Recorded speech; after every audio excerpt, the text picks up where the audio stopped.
Welcome. Take a moment for everybody to filter back in.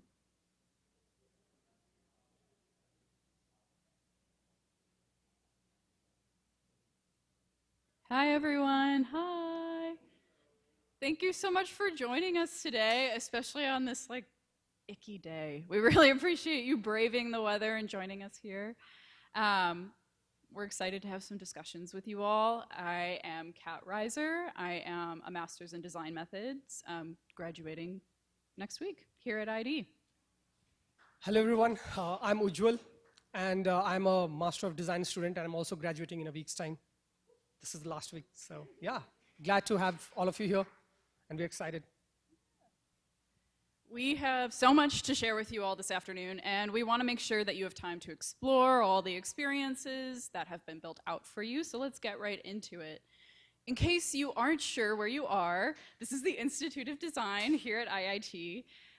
We are the young designers that power the innovation here at ID, and this group that has put the event together for you today is a 20-person team of designers specializing in user experience, research, business strategies, services, products, and sustainable systems. So we have spent the last 14 weeks collectively applying design methods and strategic thinking through open innovation practices to envision new infrastructures. Our aim was to explore new ways of operating, governing, and generating revenue for civic institutions like the city of Chicago to create a more equitable and sustainable city. So, for years, Chicago's roads have been a fertile ground for inequalities.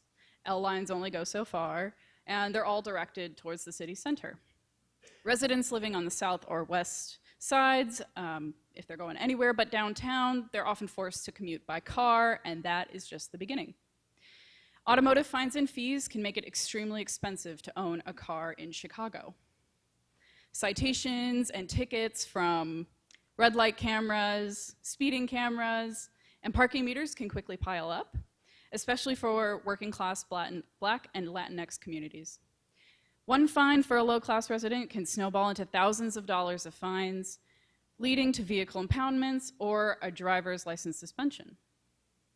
This reinforces the current state of racial inequality, as residents fall into a biased cycle of punishment upheld by the infrastructures like the cameras and meters, the enforcement officials writing the tickets themselves, and the departments responsible for collecting the fines and fees. The city then uses this revenue to maintain the infrastructures like the cameras and meters. Everyday residents going about their lives are at a higher risk of getting trapped in this cycle due to racial segregation. So here we have a Black delivery driver who delivers produce for a local urban farm and his family, all of whom are impacted by the inequities we are discussing here today. So we will return to this family throughout the presentation. But we as a class believe Chicago could be a leader in empowering residents to live their lives to the fullest potential. We also believe that Chicago can create a sustainable society through fair use of technology and equity-driven improvements for our infrastructure. These beliefs act as our goal, guiding us towards 6 principles that we utilize to outline how we imagine the ideal future. The first principle being engaging residents, so meeting community members where they are, and inviting them to engage with the city in a variety of ways. So you'll see some of that in the ideas. It's vital for city officials to understand and serve the needs of all residents. Second, leading with equity, considering the needs and considering how new infrastructures and services could both help and unintentionally harm residents from underserved neighborhoods before they are implemented. So really thinking things through.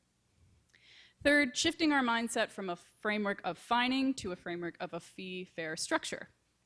Our desired state is not to strengthen the effectiveness of fining itself, but to shift our thinking away from penalizing people for not following the rules and towards nudging people into doing what is right.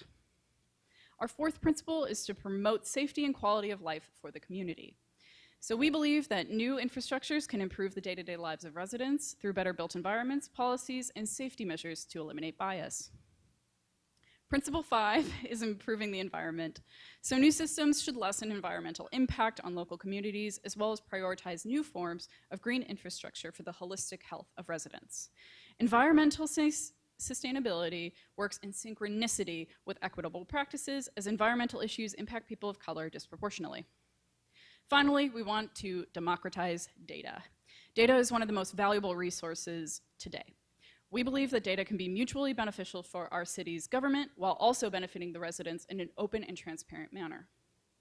So we kept these goals and these 6 principles in mind as we thought about the lives of Black and brown Chicagoans and what could be implemented to achieve a more equitable and sustainable society. So we have for you today a series of interventions with an overarching strategy of collecting fees and data in a fair and transparent manner, deciding how to use these inputs by analyzing the data and including the voices of underserved residents, and ultimately investing funds back into underserved neighborhoods to achieve an equitable and sustainable city. With that, Ujjwal will start to go through the initiatives. Yep. Thank you, Kat.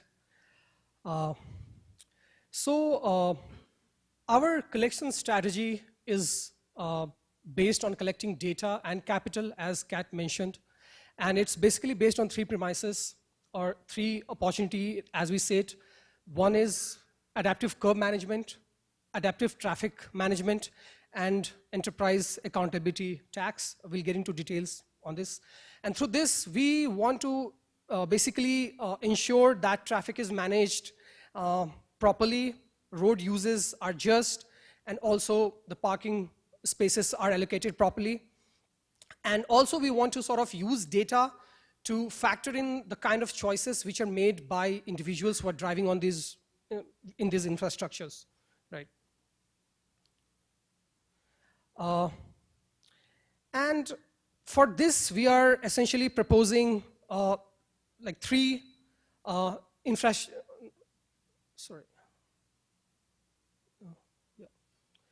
for this, we are proposing 3 different connected infrastructures. One being the connected city sticker, right? The connected city sticker will enable the people who are commuting in these infrastructures and systems to make the best use of the new system that we are proposing. Digital navigation system that will ensure that the directions are much more personalized to people who are navigating in these systems, and also ensure more faster transit times, because right now there are a lot of movement and inefficient movement within these infrastructures. And whereas our 360 degrees camera will ensure and will be powered by artificial intelligence, and it will help the people or the actors who are navigating in the system to be much more aware, and it will also enable data to be collected within the infrastructures and use that data to improve and project certain efficient moves, right?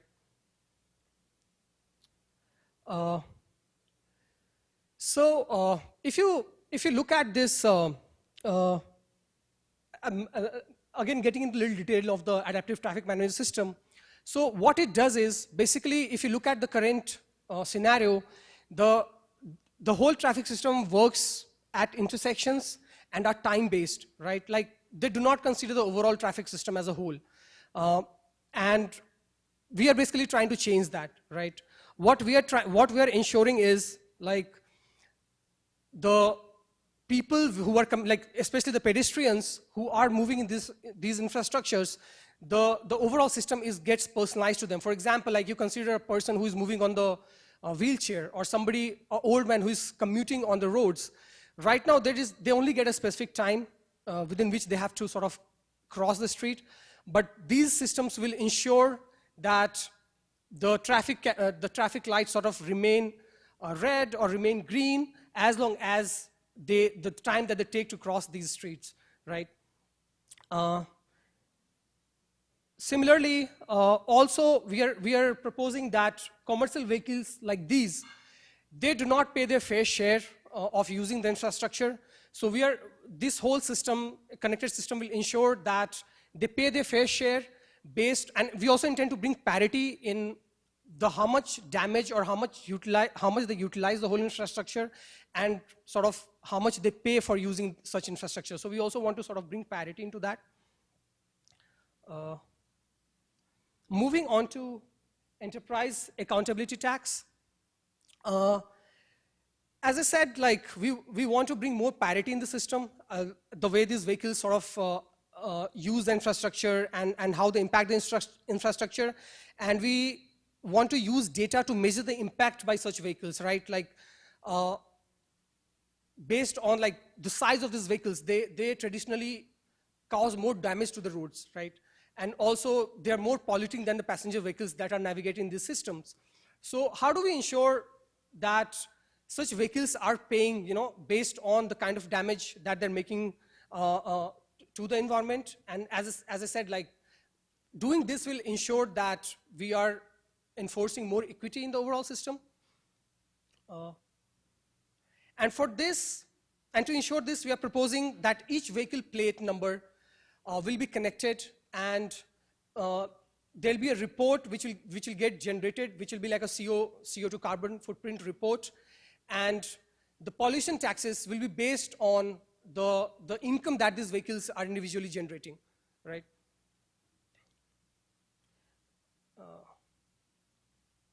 Moving on to, now let's understand this a little better. Like for example, when a truck crosses an intersection, its plate number is actually collected, right? And that will be used to generate insights.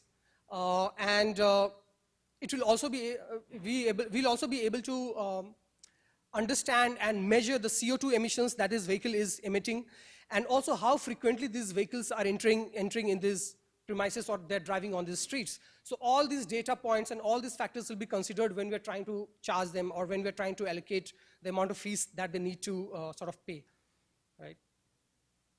Moving on to adaptive curb management. So right now, if you see, like the delivery vehicles take a lot of space, and they take a lot of space that are marked for residents living in these high density community areas.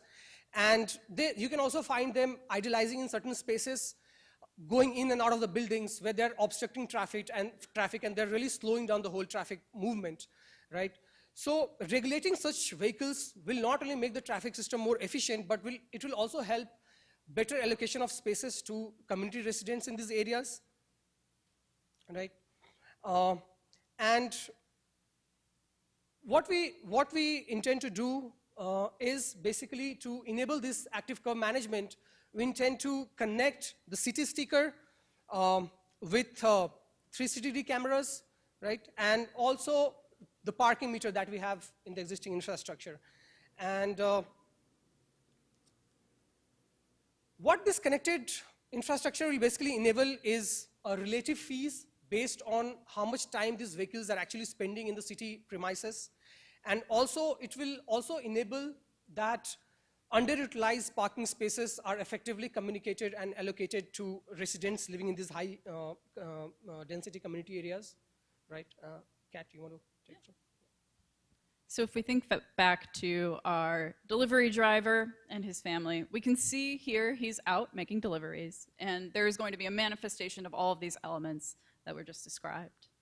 So he's out making deliveries, and he effortlessly moves through the traffic management system, which leads him away from an illegal right turn during school hours. His son is also here with some of his school friends, safely crossing the road after school, and they're given priority by the adaptive system. Our driver works for a small urban farm, and that local business and its vehicles are feed at a different rate than, say, an Amazon delivery truck, just in front of him. So because the city knows through the adaptive management system that the Amazon truck is contributing more emissions and dealing more miles of damage to the road. This difference also bears out in how that driver looks for a stop for delivery. So the connected city sticker enables the driver to park in areas he's delivering without having to pay a parking fee each time he stops, and without blocking traffic as it moves by. The system knows his van is small and efficient and finds an appropriate spot for the Amazon, or finds an appropriate spot for him where the Amazon van might not have fit. And that brings us to the second strategy. Moving on to decision strategy. So our decision strategy is based on the premise that for marginalized communities, decision-making power can be out of reach, right? And existing infrastructures such as, town hall meetings or forums can be inaccessible, or they can also be costly at times, right? So what we are proposing here is, like, we are proposing bus stops as civic centers, right? Which will not only enable and empower citizens or residents in the community areas to make decisions, and it will factor in their voices and opinions that they want in regarding the infrastructural improvements within their communities. And we are trying to enable this through a feedback screen. We are embedding this, the whole bus stop with a technology that will help us give feedback. It can help residents vote, right? And apart from that, it will also encourage conversations as people are navigating through these bus stops, right? And for that, like, currently if you see, as I said, like, these are just bus stops, right? They don't really encourage any additional features, right? And with the technology, what we intend to do is,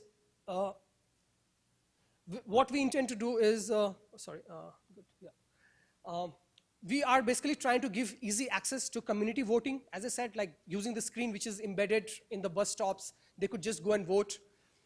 It will also help them factor in their voices. As I said, like, that will be such a community empowerment initiative. And also transparency about the bus schedules. And also we are trying to, it will also ensure accessibility to give city feedback on pain points that these residents are facing, right? Currently, the infrastructure does not really allow that, right? Like, it does not really factor what the residents in particular communities really want. Moving on to infrastructural deficiency detection and prioritization. So what this will ensure is that we are basically trying to make the decision making more objective and also bring in more efficiency. For example, like, imagine like a 360-degree camera which is paired with an AI detection system and which will enable a real-time communication. Basically what this will do is, it will help the organizations identify and prioritize the most hazardous issues and the issues that needs most priority and most sort of that needs to be resolved immediately.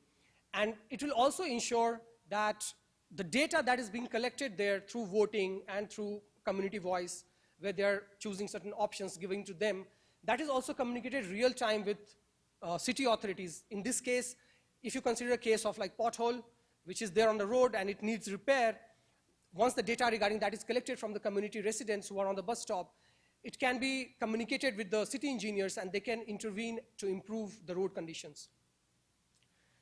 Now, let's imagine this, let's understand this as a scenario. Now, imagine our farm delivery friend who is there on this bus stop with his family. His wife can actually, using the system that you're providing her, or to the families, she can actually vote for a green area that can be built within her locality or neighborhood. She can also vote for a playground that can be allocated for the children like her and other children. And at the same time, our farm delivery friend can also look and view the progress that has been made on the pothole or the pothole repair work that he had voted for some time back, right? So it's also trying to create a lot of and bring a lot of transparency in the system and really include community voice in the system, which the current infrastructure does not really account for. Moving on, I will give it to Kat to Our final strategy is investing. All that feedback leads to investment. So by investing in communities now, we hope for future growth and prosperity. So our bus stop does include a map for residents to invest in each other and their own community. Using the touchscreen dashboard, residents would have the ability to view a community asset map that outlines the human capital that the neighborhood already shares. while waiting for the bus and discussing the future of the community with others, talking about that green space they all want, residents could choose to contribute their own skills and strengths to initiatives and offer services to others. The goal here is to facilitate a closer neighborhood and to empower them by connecting with each other.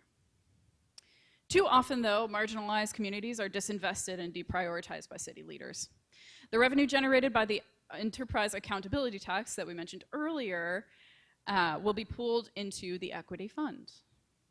This fund will finance projects and opportunities in historically neglected neighborhoods. Local stakeholders from marginalized communities, civic groups, and community activists will form a committee to lead decision-making efforts. Funding will be applied to community-voted physical infrastructure, like those green spaces, like that playground, housing grants for community members, and also urban farming initiatives. The goal of the Equity Fund is to enable residents to have a platform for long-lasting investments in community-led, equity-centered initiatives. As time has passed in our ideal future, our delivery driver and his family see the area changing. The community used the information it had to develop more shared green space. The family leans on their experience in urban farming to help organize a farmer's market. The community members are growing closer and ideally more connected. Now you see how collecting, deciding, and investing time, opportunities, and money could lead to the growth of disinvested neighborhoods into equitable and sustainable spaces for their residents.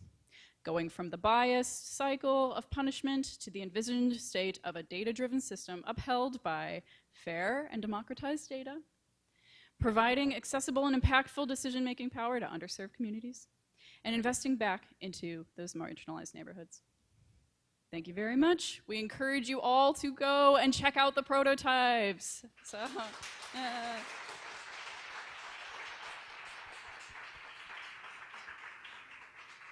Definitely go explore, ask people questions. Now's the time for conversation. Thank you so much.